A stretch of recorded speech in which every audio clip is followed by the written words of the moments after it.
guys are tuned into the Fishin Outrageous podcast. Let me see your 2-bass bass. Wow!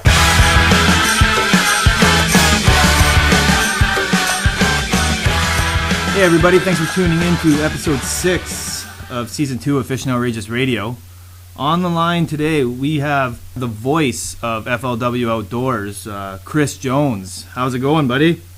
Man, it's going great. How you guys doing up there? Well, we're doing good, man. We're just trying to stay warm, but we're doing good. I hear that. How's the weather down in Kentucky? It's pretty good. You know, we've had our fair share of snow and ice. That's for sure. This winter. In fact, we had an ice storm that came through last week. It's crazy to be getting it this late in the spring or in the winter. Usually our bad weather comes through, and it's usually out of here by mid-February. So it's kind of a late winter, but it's 60 degrees this week, much warmer. All the ice and snow has melted, and looking to start getting into some pre-spawn fishing, man. Kentucky Lake, one of the best lakes in the world. We live right here on it, so it's getting that time. Oh, that's awesome, man. I can't wait to be back in a boat. I mean, I've been out on the ice all winter. Yeah, I hear you, man. You guys really do ice fish up there, huh? Well, I don't. Well, James doesn't. I try to get him to go out, but he hides on me. I travel down south to fish. Yeah. I got you. That works, man. I'm still a student. I got no chance, so it's my poor man fishing is getting out on the ice. Oh, that's good stuff, man. That's good stuff. So let's just jump right in. We want to know, right. How'd you get into the whole emceeing thing? Yeah, I joined FLW Outdoors in 2002, and at the time, the EverStart series, which is now the Rayovac series, they needed a tournament director, and so I've lived here in Kentucky all my life. I've always fished, hunted.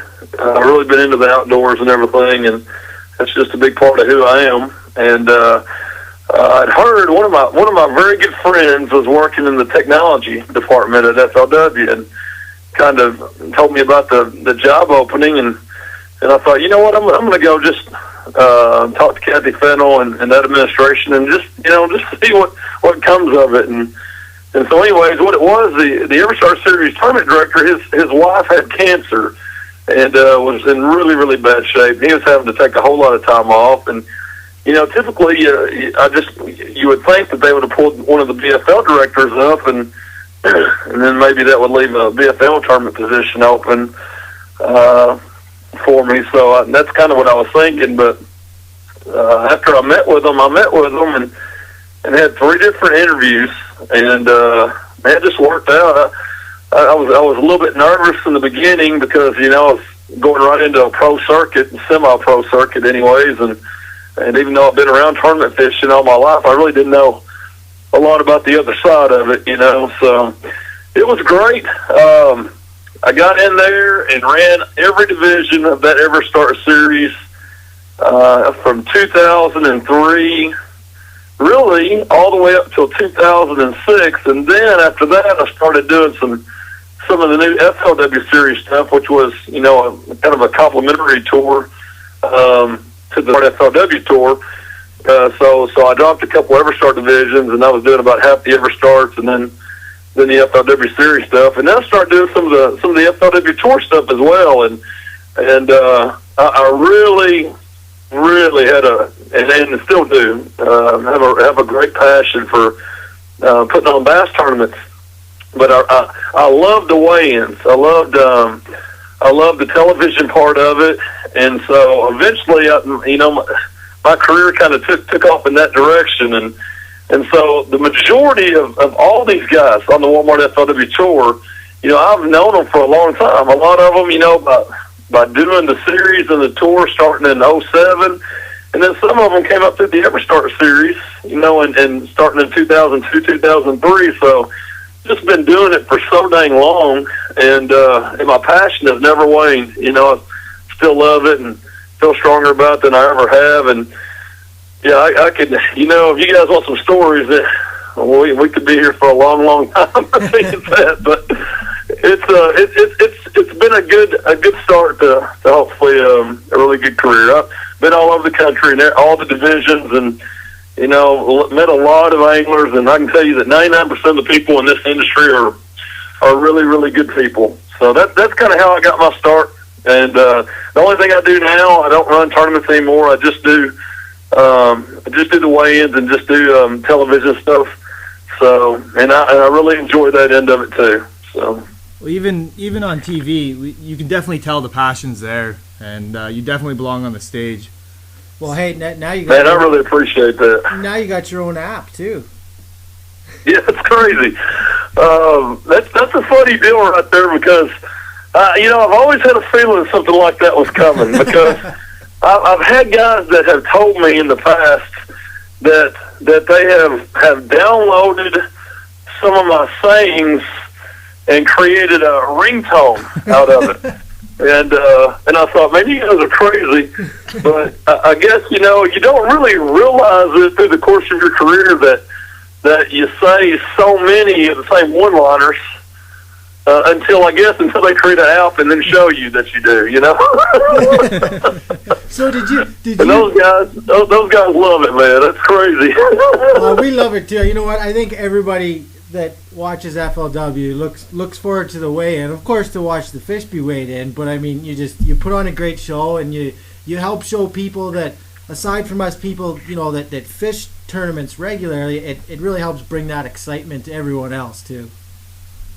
You know, and I'll tell you, I think that, you know, as a kid I watched Ray Scott, you know, on those old Bassmaster shows for a long time, and I always thought, man, he really makes it fun. You know, he gets the crowd into it, and you know, so I kind of idolized him for a long, long time. I thought, man, this sport is a great sport with so much drama and excitement, and usually the weigh-ins, the majority of tournaments that you have, the weigh-ins are really close, you know. So through that experience with the EverStar series, I was able to really kind of try things, especially as a tournament director too, you know, and figure out ways to build the drama and make it exciting and so that took a lot of practice and a lot of fine tuning, believe it or not. But I found some different routines that I use, and it always made it for a really exciting way. And even with the EverStar series, we always used to get good crowds. I mean, the locals would always come out, you know, and then family members would come out. So you want to definitely put on a really good show for them,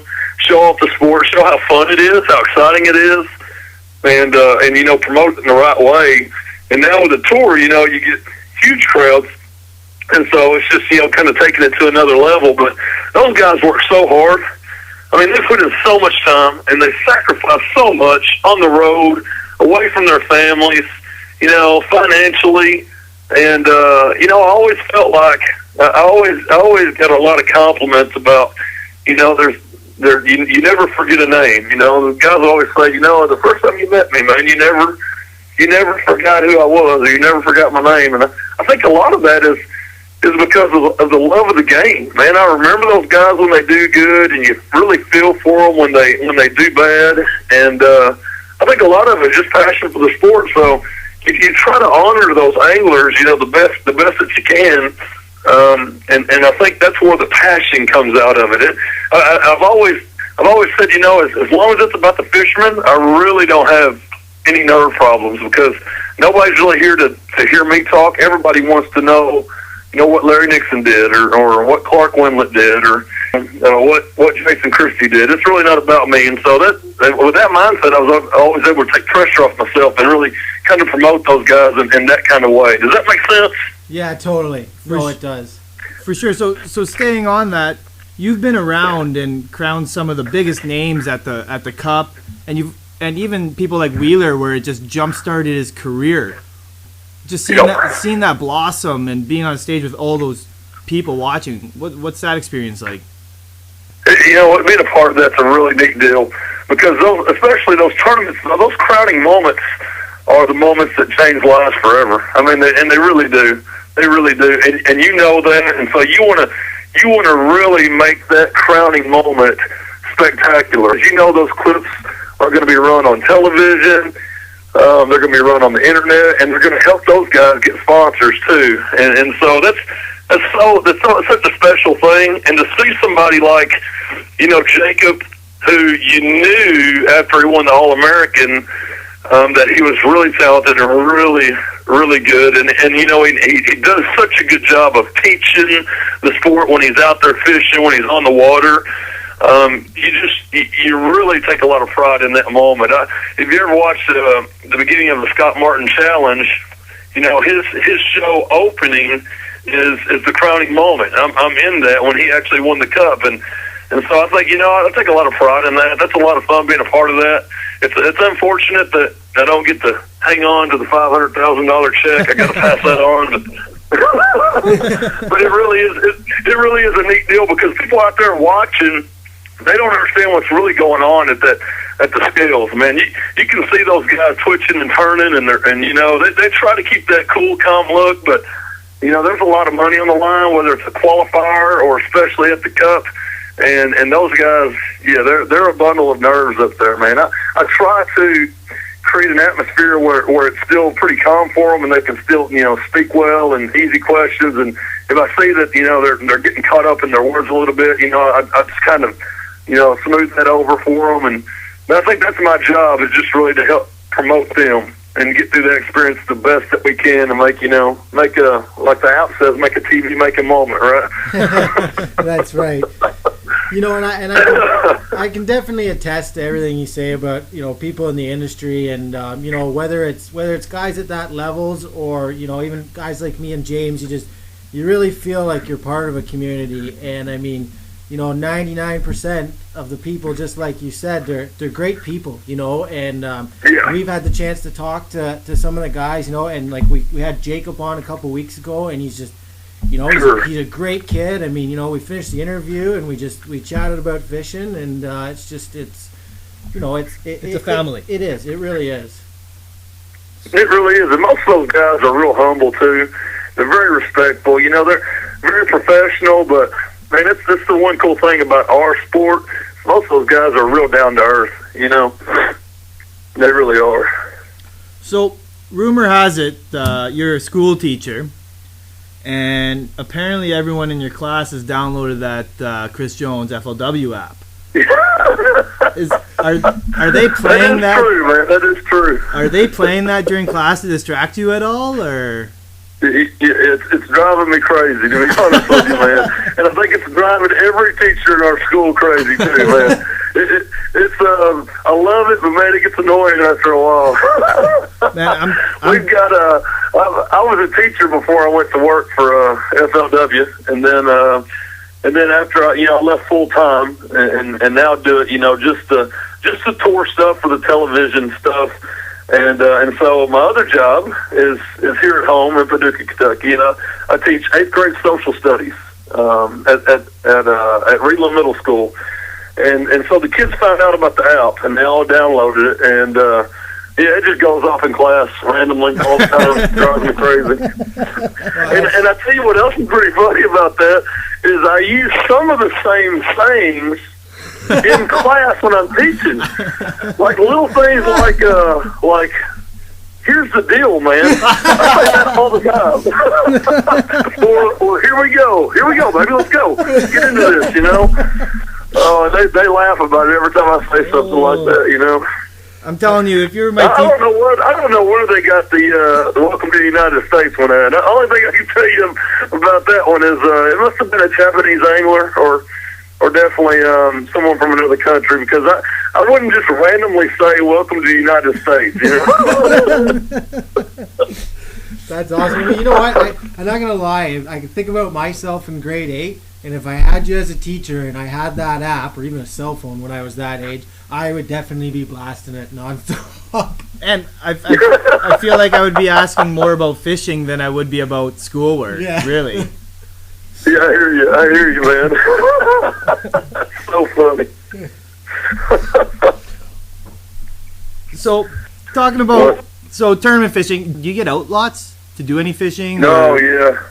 I definitely do. The cool thing, I was telling you that we live here on Kentucky and Barkley Lakes. They're two of the best bass fisheries in the world, really, as far as numbers and even quantity and quality. And that's the cool thing about teaching, you know. I mean, you get a fall break, you get a winter break.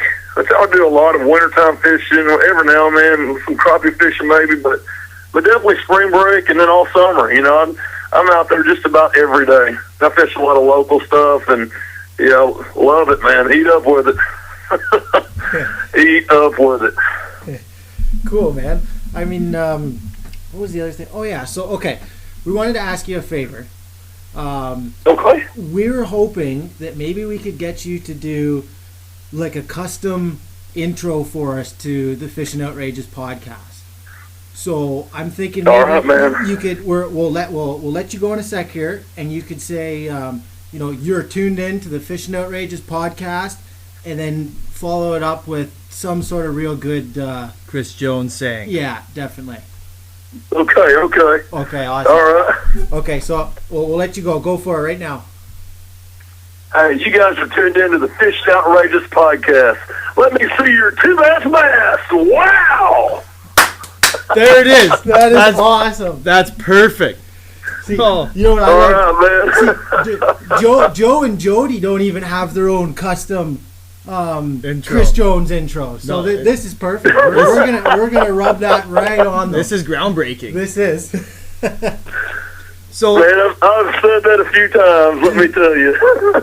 So we're getting pretty close to time here. I do have another question for you.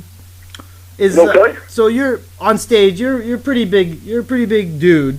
Is there anyone on the tour that you wouldn't want to get in a wrestling match with? I will say, aside from my butterbean incident last year, I won't even go into that. Because the short story for you. You guys know anything about that? What happened to me? No, I just remember seeing the picture in FLW magazine. Okay, dude. Okay, that was supposed to be a little joke until he really started choking me out, and I almost passed out. It's a long story, but yeah, he pretty much took me out. The one guy that I would have to say that I would not mess with would definitely be Gary Dobbins. You guys know who that is? Yeah. Okay, Gary is he is humongo, and he is a bull, and I love him. But anybody that can throw an A-rig or swim bait all day long for 4 days in a row and still have energy, yeah, that guy right there, he would. And plus, you know, in his younger days, he was kind of a rough guy. So he's a very intense competitor. So yeah, I wouldn't want to mess with him. Man. Gary Dobbins would be the one guy that I would probably try to avoid on the tour. Oh, cool. Oh, that's awesome, Chris. Well, I think we're about out of time here, but we can't thank you enough for coming on the show. This was a lot of fun talking to you. Yeah. Anytime, guys. I loved it. I really appreciate the opportunity too. Yeah. No, I think we might even have to get you back for maybe in the next season. Anytime. You got it, man. You got it. Loved it, guys. All right. Have a lot of fun on tour this year, and we'll talk to you again. Sounds good. Thanks, guys. All right. That was episode 6 of Fishin Outrageous Radio. Wow. What a great show. That was awesome, man. Chris Jones. I don't even think he realized that. I mean, he was dropping some of those app lines while he was telling us. And the thing is, I wanted to finish his sentences. Yeah. Like, you know, whenever he said all over the country, everywhere he goes. Yeah. You know what I mean? Like, exactly. So, as always, you can find me online at www.jameshillfishing.com. You can check me out on Twitter at jhillfishing. I'm on MPS. I'm on Facebook. Fishin Outrageous Facebook page. Check that out for everything that's going on in our world. Of course, there's no show if I don't have these people helping me, so I got to thank sponsors: Crestliner Boats, Smith's RV, Chronicle Journal, ImperiumBaits.com. Check them out. Soft Bait Company got a new line of grubs coming out. Big Ed's, the guys down at DNR Sporting Goods in Thunder Bay, Ontario, and Voodoo Customs. Keep me stylish on the water. And yeah, and as always, you can find me, Scott McGill, on Facebook as well as on Twitter at McGill_fishing. You can also find me on Instagram at SCMcGill. You can find me on nationalprostaff.com. And I'd just like to thank my sponsors, Salmo Canada, Imperium Baits, and BioEdge fishing products. I guess we don't really need to use any sound bites on this show. No, The show we got a whole show of them. The show was basically a soundbite in its own. So, and I hope his grade 8 social studies class just knows how lucky they are. I couldn't even learn. There would be zero learning. I couldn't handle that. Unless he was telling me about, like what Cody Meyer is doing on the water. There's no learning. That's. Oh, for sure. So, like I said, stay tuned to the Facebook page. That's the best way to keep track of what's going on over here and who's coming on next. And until next time, keep fishing outrageous.